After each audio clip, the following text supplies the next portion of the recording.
Hayırlı gün, hürmetli rayondaşlarыбыз. Исәнмесез? Зөлфия, газетларда тоткан соң иртәгә планнарыңны ничек койларга җыйнасың, кайдагы чараларга барасың син? Илмира оныттым, безнең иртәгә бит район үзәгендә язылучылар көне булачак. Искә төште, онытмыйм дип язып та куйган идем. Дөрестән дә безнең иртәгә Теләче авылының сәүдә рәтләре каршында язылучылар көне үткәреләчәк.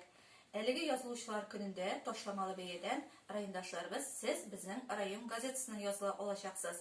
Район газетасына язылучылар арасында Бүләкләр уйнатачакбыз.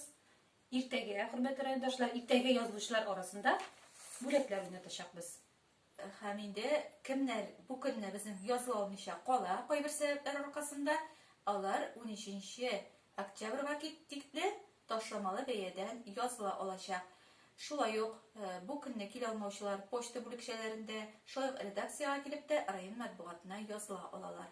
Шулай ук Теләче газетасына язылучылар арасында безнең елдагыча зур бүләк тә уйнатылачак. Әлеге бүләккә ия булу өчен бик гади ысул белән генә Теләче газетасына 6 айга язылганлыкка рассыйтырган квитанцияны Теләче газетасы редакциясына юлларга кирәк. Яисә инде безнең редакциягә китереп бирә аласыз. Алай да мөмкин. Шулай итеп, без сезне иртәгә үзебезнең янда көтеп калабыз. Сәгать 9-дан 2-гә кадәр район үзәгендә сезне көтеп калабыз.